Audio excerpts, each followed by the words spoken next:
कि हम देखते हैं एंग्जाइटी डिसऑर्डर। एंग्जाइटी होती क्या है? It is considered as body's reaction to stressful या चैलेंजिंग सिचुएशन। अब ये एंग्जाइटी नॉर्मल भी हो सकती है, अब नॉर्मल भी, based on the intensity of the symptoms, duration of the symptoms and amount of dysfunctionality. कि intensity, duration and amount of dysfunctionality due to the symptoms, इसके अकॉर्डिंग ये नॉर्मल हो सकती है, अब नॉर्मल। टाइप्स, एक तो स्टेट एंग्जाइटी होती है और ट्रेट एंग्जाइटी। स्टेट मतलब एंग्जाइटी कुछ स्पेसिफिक सिचुएशन या स्टेट से रिलेटेड होती है और एक बार वो सॉल्व हो जाए तो एंग्जाइटी रिलीव हो जाती है। ट्रेट मतलब anxiety that is inherently present for long time. उसके बाद generalized anxiety disorder. Generalized anxiety disorder, इसमें सिम्टम्स परसिस्ट करता है for more than 6 months. Okay, for more than 6 months, like motor tension या रेस्टलेसनेस, फ्री फ्लोटिंग एंग्जाइटी मतलब constant anxiety, inability to relax, irritability and sleep disturbances. ये सारे symptoms जो है persist करते हैं for more than 6 months. Restlessness, constant anxiety, inability to relax, irritability and sleep disturbance. Management, तो pharmacological में SSRI देंगे, SNRIs दे सकते हैं, benzodiazepine in emergency settings. Then buspirone, it has anti-seizure effect also, but it takes long time to act, therefore cannot be used in emergency. Buspirone and pregabalin, तो ये pharmacological intervention, SSRI, SNRI, benzodiazepine, buspirone and pregabalin. फिर psychological intervention में progressive muscle relaxation technique, Jacobson progressive muscle relaxation technique, breathing technique, mindfulness, cognitive behaviour therapy etcetera. तो ये generalised anxiety disorder. उसके बाद panic disorder, recurrent de novo या without any reason या stimulus brief panic attack आए, उसे कहते हैं पैनिक डिसऑर्डर्स। इसमें सिम्टम्स क्या होंगे ऑफ टिपिकल पैनिक अटैक? तो लाइट या heavy headedness, then dryness of the mouth, breathlessness, choking, increase heart rate, abdominal dysfunction, urgency to clear bowel और bladder, tremors, unsteadiness of the gait and thinking about doom, go mad and go crazy. तो ये symptoms होते हैं typical panic attack के heavy headedness, dryness of the mouth, breathlessness, increase heart rate, abdominal dysfunction, urgency to clear the bowel and bladder, tremors and unsteadiness of the gait. तो ये important. अगर 4 या उससे ज़्यादा सिम्टम्स हुए then it is known as panic attack. के last करता है between 5 to 15 minutes, even till 45 minutes. और ये सब्सटेंस इंड्यूसिंग पैनिक अटैक्स, ये सब्सटेंस लेने से पैनिक अटैक होता है, caffeine, theophylline, cannabis, cocaine etcetera. अब अगर रिकरेंट पैनिक अटैक्स आए तो हमें देखना चाहिए कि पेशेंट को एंटीसिपेटरी एंग्जाइटी है, मतलब afraid of developing another panic attack, तो एंटीसिपेटरी एंग्जाइटी है, या दूसरा एगोराफोबिया है which is fear of open spaces जहाँ पे safety is difficult to access. कि एंटीसिपेटरी एंग्जाइटी एंड अगोराफोबिया, ये 2 में से कोई एक प्रेजेंट होना चाहिए, प्लस रिकरेंट पैनिक अटैक्स, तो उसे हम कहेंगे पैनिक अटैक होगा। ये diagnosis of panic attacks, recurrent panic attacks plus anticipatory anxiety या फिर एगोराफोबिया। और these are the medical conditions mimicking panic attacks.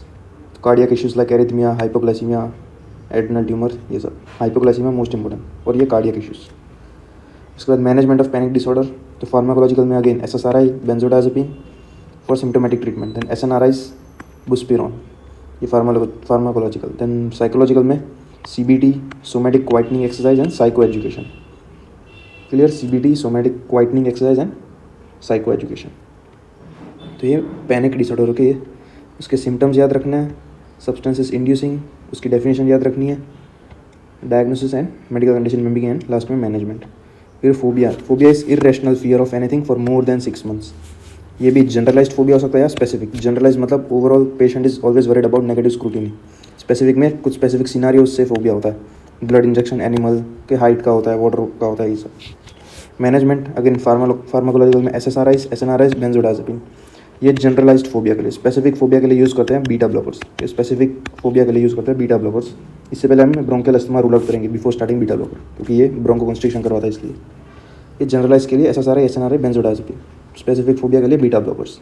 फिर साइकोलॉजिकल मैनेजमेंट में बिहेवियरल थेरेपी लाइक फ्लडिंग, मतलब इमीडिएटली ज़्यादा एक्सपोज कर देंगे हम पेशेंट टू द एवर्सिव स्टिमुलाई, मतलब सोशल एंग्जाइटी है तो ज़्यादा सोशल गैदरिंग में उसे एक्सपोज कर देंगे, इस तरीके से। Then systemic desensitization, relaxation and CBT, तो ये फोबिया की ट्रीटमेंट। उसके बाद सेपरेशन एंग्जाइटी डिसऑर्डर, कि it is normal for primary caregiver, mostly mother and child, कि एक दूसरे से सेपरेट हो जाए 2 पर्सन तो एंग्जाइटी होती है, इसे कहते हैं सेपरेशन एंग्जाइटी डिसऑर्डर। ये प्रॉब्लमैटिक तब होती है या एबनॉर्मल तब होती है जब 3 Ds प्रेजेंट होते हैं। पहला duration, if it persist more than 1 month in children and more than 6 month in adult. दूसरा है डिस्ट्रेस, कि feeling alone, feeling dumped, not cared etcetera. तो ये डिस्ट्रेस। तीसरा है dysfunctionality, not able to perform day to day activities and person stays at home. तो ये 3D अगर प्रेजेंट हो देन इट इज़ एबनॉर्मल। फिर सिलेक्टिव म्यूटिज्म, इसमें पेशेंट इज़ कंफर्टेबल, सिलेक्टिव मतलब patient is comfortable and communicates well at some places only but is unable to communicate some other place. कि अगर if it last for at least 1 month और more तो ये होगा selective mutism कि at least 1 month period होना चाहिए। It leads to again significant distress and dysfunctionality, commonly seen in children less than 10 years. ये सिलेक्टिव म्यूटिज्म। तो ये थे सारे एंग्जाइटी डिसऑर्डर्स। के हम देखेंगे stress, trauma and related disorders. तो स्ट्रेस जो है तो यूज स्ट्रेस होता है, it is normal and helpful. Distress जो होता है इट लीड्स टू डिसफंक्शनलिटी, कि डिस्ट्रेस लीड्स टू डिसफंक्शनलिटी। इसमें भी 3 फेज होता है, अराउजल फेज जिसमें सिंपैथेटिक नर्वस सिस्टम एक्टिव होता है, रेजिस्टेंस इसमें भी सिंपैथेटिक, एंड एग्जॉशन इसमें पैरासिम्पैथेटिक एक्टिव होता है, और स्ट्रेस में कोर्टिसोल लेवल इंक्रीज होता है। तो ये 3 फेज है, अराउजल, फिर रेजिस्टेंस और एग्जॉशन, जहाँ पे पैरासिम्पैथेटिक एक्टिवेट होता है और कोर्टिसोल लेवल रेज्ड होता है। अब stress it can influence HPA axis significantly. तो हाइपोथैलेमस में से कॉर्टिकोट्रोपिन रिलीजिंग हार्मोन रिलीज होगा, पिट्यूटरी ग्लैंड में जाएगा, ACTH रिलीज करेगा, एड्रिनल कॉर्टेक्स में जाएगा और cortisol and other hormone secretion करवाएगा। तो कॉर्टिसोल लेवल इंक्रीज होंगे during stress. Chronic stress leads to raised level of cortisol. इससे क्या होगा, बॉडी चेंजेस होंगे, muscle wasting, increase abdominal fat, hyperglycaemia, dyslipidaemia, hippocampal atrophy, ये सारे चेंजेस होंगे due to high cortisol level. उसके बाद grief reaction. Grief reaction it is due to loss of a loved person या फिर an object, loss of loved person या object. अब types of pathological grief, तो एक तो एब्सेंट ग्रीफ होती है जहाँ पे patient shows no emotion, hypotrophic grief, extreme emotions, delayed grief, delay of more than 2 weeks in reacting to the situation, then chronic grief, persistent grief of more than 6 months, फिर traumatic anniversary grief reaction, ये सब होता है। उसके बाद है acute stress reaction. It is a transient condition. Okay, acute stress reaction transient reaction है, short period के लिए स्ट्रेस आता है, लेस देन 48 आवर्स। इसमें सिम्टम्स जो है मिमिक शॉक लाइक या dream like state. Shock like या dream like state, it peaks immediately and comes down immediately as well, last for few hours to less than 48 hours. ये acute stress reaction, कि ये देख सकते हो acute stress reaction तुरंत ही peak आएगा और तुरंत ही डीप हो जाएगा ग्राफ। ये peaks immediately and comes down immediately. फिर acute stress disorder, it last between 2 days and 1 month। It last between 2 days and 1 month। Patient will have autonomic arousal, कि arousal होगा, हाइपर एक्टिव होगा, agitation होगा patient को about preoccupied stress, कि preoccupied stress होगा। यह है acute stress disorder. दूसरा है adjustment disorder, last for maximum up to 6 months। ठीक है, एक्यूट स्ट्रेस रिएक्शन वो less than 48 hours, stress disorder 2 days to 1 month, और adjustment disorder up to 6 months। इसमें माइल्ड डिप्रेशन होता है, एंग्जाइटी सिम्टम्स होता है, is the one of the most common psychiatric condition in cancer, TB etcetera patients. ये adjustment disorder up to 6 months। उसके बाद है post traumatic stress disorder, if the symptoms are present for more than 1 month। कि agitation, hyperexcitability, वो सारे symptoms present for more than 1 month, depression वो सब present होना चाहिए for more than 1 month। Fright, agitation, nightmare, sleep disturbances, ये सारे symptoms. इसमें फ्लैशबैक्स या re experiencing episodes are most characteristic. Flashbacks या re experiencing episodes, they are very characteristic, and the patient tend to avoid scenarios which make them anxious। के patient tend to avoid the scenarios which makes them anxious, और इसमें flashback या re-experiencing episodes characteristic है। risk factor है female gender, borderline personality disorder, substance use, significant childhood adverse event, etc। अब types of control, एक तो internal locus control होता है और एक्सटर्नल लोकस। इंटरनल लोकस में हमारी एक्शंस की वजह से स्ट्रेस होता है, reckless driving leading to accident, मतलब हम ही ड्राइव कर रहे थे इसकी वजह से एक्सीडेंट हुआ, तो वो ट्रॉमा बहुत देर तक रहता है। तो ये इंटरनल लोकस। फिर external locus like earthquake, flood, terrorist attack, वो सब। मैनेजमेंट में to reduce the arousal and agitation symptom हम देंगे beta blockers and benzodiazepine. Beta blockers and benzodiazepine. Benzodiazepine it causes addiction, इसलिए लॉन्ग ड्यूरेशन के लिए नहीं दे सकते। Clear. To reduce arousal and agitation symptom beta blockers and benzodiazepine. Maintenance के लिए SSRI, SSRI प्रीफर्ड, उसके बाद SNRI। एंड फॉर नाइटमेयर्स हम प्राजोसिन देंगे विच इज़ अल्फा 1 ब्लॉकर के प्राजोसिन। तो ये फार्माकोलॉजिकल मैनेजमेंट। उसके बाद साइकोलॉजिकल, उसमें CBT कॉग्निटिव बिहेवियरल थेरेपी, फिर है EMDR eye movement desensitization and reprocessing. Eye movement desensitization and reprocessing is the specific treatment in post traumatic stress disorder. ये specific treatment पूछे for in PTSD it is EMDR eye movement desensitization and reprocessing. Effective treatment पूछे तो it is CBT, effective is CBT, specific is EMDR। Types of PTSD, एक तो late होता है which develops after 6 month, then complex, इसमें primary symptoms होता है hyper arousal, री experiencing avoidance, negative self conflict, emotional disturbance, interpersonal sensitivity etcetera, types of PTSD। फिर reactive attachment disorder, इसमें पे जो बच्चा होता है उसको किसी से अटैच होने से प्रॉब्लम होती है, emotional disconnect is seen, reactive attachment disorder. Disinhibited social engagement disorder, मतलब बच्चा जो है वो किसी के साथ भी घुल मिल जाएगा, स्ट्रेंजर एंग्जाइटी जो होती है वो एब्सेंट होती है, डिसइनिबिटेड सोशल एंगेजमेंट डिसऑर्डर।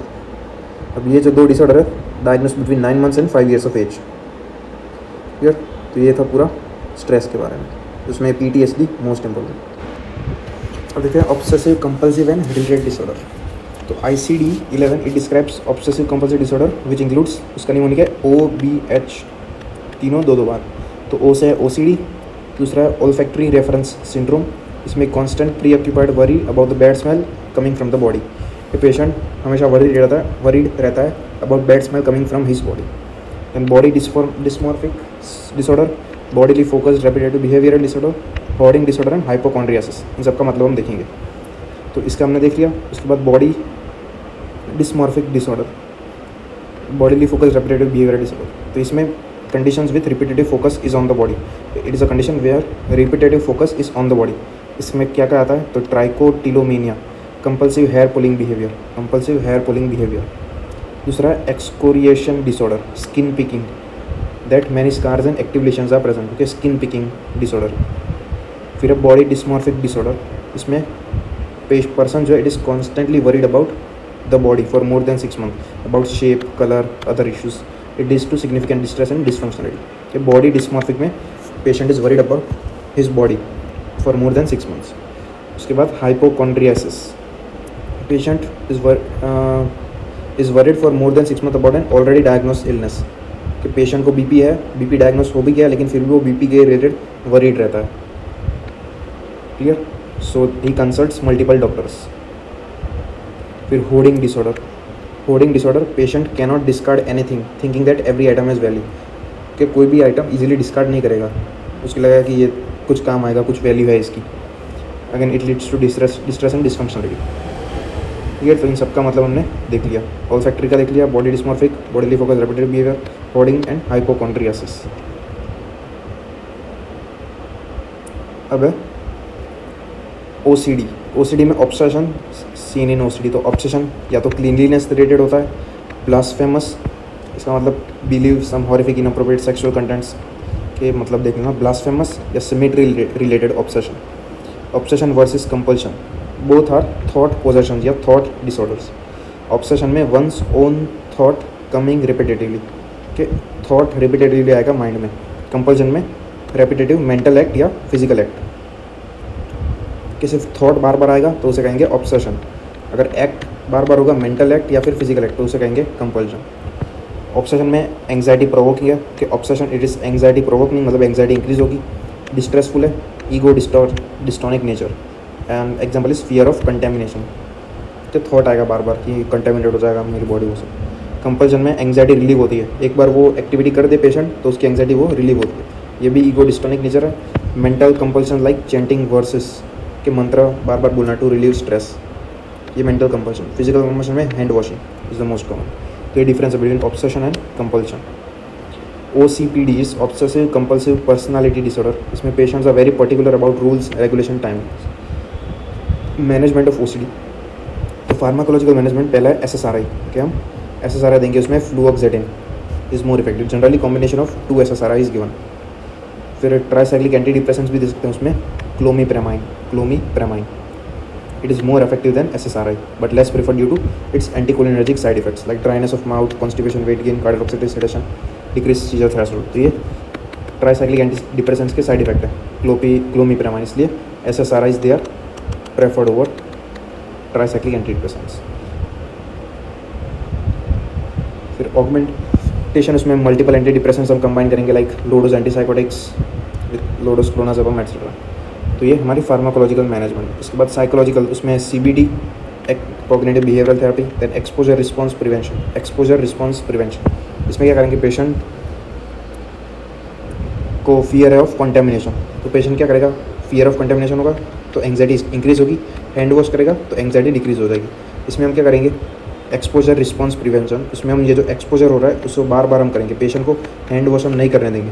तो इनिशियली तो एंग्जाइटी बहुत बढ़ेगी, लेकिन एक बार थ्रेशोल्ड आ जाएगा तो फिर हैंड वॉश नहीं करेगा तो भी उसकी एंग्जाइटी बढ़ेगी नहीं, डिक्रीज होगी। तो ये है exposure response prevention. Patient gets habituated to it. After multiple sessions anxiety does not increase, eventually it gets out of cycle of OCD. So moderate to severe OCD में ये ERPs are combined with medication. तो clear, pharmacological management देखी, psychological and last is surgical management. उसमें deep brain stimulation in resistant OCD patient and limbic leucotomy. Deep brain stimulation and limbic ल्यूकोटोमी।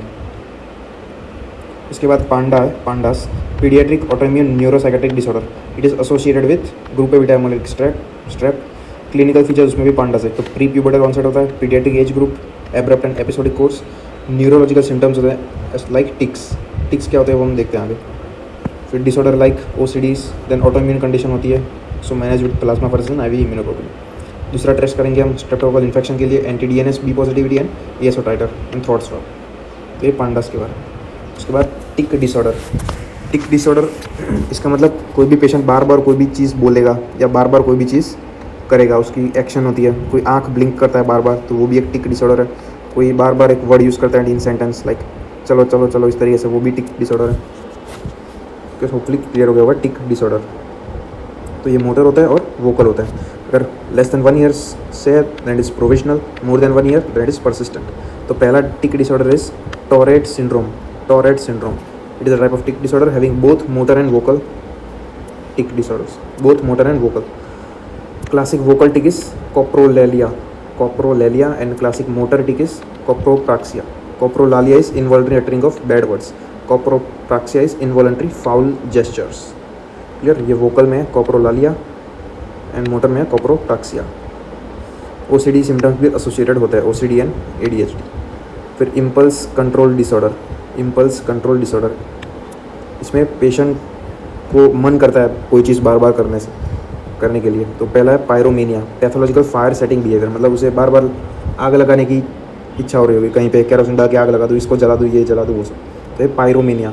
फिर kleptomania, pathological या compulsive stealing, patient छोटी छोटी चीज़ चुराने का मन करेगा उसको, हैविंग लो या no value and cannot stop the urge and stop stealing. तो ये kleptomania. And oniomania is compulsive shopping oniomania. Compulsive sexual behaviour, तो ये इम्पल्स कंट्रोल डिसऑर्डर। क्लियर, तो ये tic disorder, impulse control disorder देखिए। उसके बाद last is intermediate explosive disorder, typically cause harm to others. Okay, explosive disorder, explosive personality होती है, तो पेशेंट अग्रेसिव होता है बहुत ज़्यादा, दूसरों को हार्म पहुँचाता है। Diagnosis, if significant harm is done तो minimum 3 episodes per year, if no significant harm then 5 episodes per week, 2 episodes, okay, minimum 2 episodes per week for at least 3 months consistent. Intermediate explosive disorder, तो ये थे obsessive compulsive disorders. क्या कहते हैं eating and related disorders. तो पहला है anorexia nervosa, जो होता है in early adolescence, bulimia nervosa in late adolescence and binge eating disorder in young adults. Most common is binge eating disorder. अब पहला anorexia nervosa, most dangerous in terms of mortality and morbidity. Females में ज़्यादा होता है। इसमें होता क्या है, extreme fear of weight gain and distorted body image, कि वेट गेन का फियर या डिस्टॉर्टेड बॉडी इमेज उसका फियर, उसकी वजह से पेशेंट खाना ही नहीं खाता। BMI हो जाता है उसका लेस दैन 18.5। इसके 2 टाइप है, restrictive and binge purge. Restrictive type में पेशेंट फूड इंटेक रेस्ट्रिक्ट कर देता है, eat very less. Binge purge में पेशेंट थोड़ा सा खाना खाता है और उसके बाद वो निकाल देता है बाय इंड्यूसिंग वॉमिटिंग, कि मुंह में उंगली डाल के या लेक्सेटिव लेके निकल देता है। तो ये 2 टाइप है, restrictive eating and binge purge. और एक्सरसाइज भी करता है। फीमेल्स में एमेनोरिया देखने को मिलता है ड्यू टू हाइपरप्रोलैक्टिनीमिया। अब मेडिकल कॉम्प्लिकेशन, इतनी सारी मेडिकल कॉम्प्लिकेशन होती है, increase blood urine nitrogen, lipid, cholesterol, dyselectrolytaemia, increase liver enzymes, metabolic alkalosis, cardiac arrhythmia, seizures etcetera, ये सारे मेडिकल कॉम्प्लिकेशंस। अब बिंज ईटिंग जो होती है वो 2 डिसऑर्डर्स में देखने को मिलती है। एक तो बिंज ईटिंग डिसऑर्डर, दूसरा बुलिमिया नर्वोसा। इन दोनों में बिंज ईटिंग देखने को मिलती है। डिफरेंस क्या होता है, बुलिमिया नर्वोसा में पेशेंट जो है वो खाना खा लेता है, उसके बाद बहुत सारा खाना खाता है, उसके बाद पर्ज करता है बाय इंड्यूसिंग वॉमिटिंग या टेकिंग लैक्सेटिव एंड पर्जेटिव्स, मतलब वॉमिट एंड स्टूल के थ्रू वो खाना बाहर निकल जाता है। तो इसमें खाना भी खाता है प्लस उस खाने को बाहर भी निकल देता है, ये bulimia nervosa. Clear, binge eating disorder में तो वो पेशेंट खाना खाता ही रहता है। अब कैरेक्टरिस्टिक्स ऑफ बिंज ईटिंग, उसका निमोनिक है binge, eating beyond fullness, eating in isolation, not hungry but still eating, guilty after eating and eating rapidly. तो ये characteristic of binge eating. Clear, दोनों में देखने को मिलता है, bulimia nervosa and binge eating disorder में डिफरेंस पता चल गया होगा। बिंज ईटिंग डिसऑर्डर में बीएमआई हाई रहता है, बुलिमिया नर्वोसा में स्लाइटली हाई रहता है या फिर नॉर्मल रहता है, क्योंकि वो खाना बाहर भी निकल रहा है इसलिए। अब बुलिमिया नर्वोसा में एक साइन देखने को मिलती है, रसल साइन, मतलब डोर्सम ऑफ द हैंड, वहाँ पे हमें मार्क्स देखने को मिलते हैं, स्किन लीजन्स देखने को मिलते हैं, क्योंकि पेशेंट बार बार वॉमिटिंग इंड्यूस कर रहा होता है इसलिए। फिर मैलोरे-वीज सिंड्रोम, इसमें लोअर इसोफेजियल टियर होता है due to patient inducing vomiting, कि लोअर इसोफेजियल टियर हो जाता है क्योंकि बार बार पेशेंट वॉमिटिंग इंड्यूस कर रहा था इसलिए। Seen in patient of bulimia nervosa, तो ये 2 फीचर्स याद रखना है, सीन इन बुलिमिया नर्वोसा। अब ऐसे पेशेंट में हम स्कॉफ क्वेश्चन करते हैं, स्कॉफ क्वेश्चन पूछते हैं। पहला है एस, सिक फीलिंग, कि do patients feel sick after eating. फिर सी से control, patient has lost the control over eating habits. फिर 1 O is 1 stone, the patient has lost weight of 6.3 kg in last 3 month। F is fat, do they perceive to be fatter than the normal size. और F है food, बार बार खाने के ख्याल आते रहते हैं, तो ये स्कॉफ क्वेश्चन है। इसमें से मोर देन 2 होना चाहिए, 2 या more than 2, then the patient might have anorexia nervosa या bulimia nervosa. Clear. Management of eating disorder, तो SSRI like fluoxetine, SNRI, naltrexone, lithium carbamazepine and olanzapine, they are used in treatment of eating disorders. फिर diet and calorie charting, supplementation. ये other disorders में पहला रीफीडिंग syndrome. रीफीडिंग syndrome, कोई भी anorexic patient को हम suddenly over supplementation दे देंगे तो होगा रीफीडिंग सिंड्रोम। इसमें it is characterised by hypophosphataemia and fluid overload. Hypophosphataemia and fluid overload features are, तो आइलियस होगा कि स्मॉल इंटेस्टाइन कॉन्ट्रैक्ट होना बंद कर देगा, ileus, seizure, rhabdomyolysis, cardiac arrhythmia, fluid imbalance, electrolyte imbalance, metabolic acidosis, कि ज़्यादा खाएगा तो एसिडोसिस होगा, कम खाएगा उसमें एल्कोलोसिस होगा। To prevent complication of refeeding, तो go slowly with the diet plan, small dosage of protein and calories are added, monitoring fluid, thiamine supplementation. तो ये रीफीडिंग सिंड्रोम। इसके बाद पाइका, इसमें नॉन न्यूट्रिटिव सब्सटेंस खाता है for more than 2 years, chalk, years, brick etcetera. Obesity, normal BMI is 18 to 25, overweight is more than 30, बीच में obesity is more than 30, overweight is 25 to 30। Obesity cause physical problems and psychiatric problems, तो ये psychiatric problems है। Most important is obstructive sleep apnoea. अब certain drugs they also worsens obesity. Medication used for obesity की treatment के लिए ऑर्लिस्टेट, लॉर्कासेरिन, liraglutide, कि ऑर्लिसेट, लॉर्कासेरिन, liraglutide, और साथ में ये 2 कॉम्बिनेशंस, तो ये मेडिकेशंस यूज्ड फॉर ओबेसिटी। फिर cognitive behavioural therapy, then lifestyle modifications. अब most of the antipsychotic and antidepressant drugs they cost significant weight gain except this drugs, कि ये ड्रग्स कम वेट गेन करवाती है। फिर again 90% mood stabilisers also cause weight gain, उसमें most important is mirtazapine, ये सिग्निफिकेंट वेट गेन करवाती है। तो क्लियर हो गया ये ओबेसिटी। ये थे ईटिंग एंड इट्स डिसऑर्डर। क्या देखते हैं sex, gender and related disorders. तो सबसे पहले नॉर्मल सेक्सुअल एक्टिविटी, उसके कंपोनेंट्स, तो instinctive in nature, consensual, pleasurable for both partners, involves intercourse and primary sex organ are the main focus of stimulation. This are the components of normal sexual activities. अब होता क्या है, sexual paraphilia and sexual dysfunction में ये components नहीं देखने को मिलते। Stages of normal sexual response cycle, तो पहला desire, excitement, प्लेटू, orgasm and resolution. Okay, desire, excitement, प्लेटू, orgasm and resolution. फिर रिफ्रैक्टिव पीरियड, मेल में रिफ्रैक्टिव पीरियड बहुत ज़्यादा होता है, फीमेल में रिफ्रैक्टिव पीरियड बहुत कम होता है। सो मल्टीपल ऑर्गेजम्स होते हैं फीमेल को।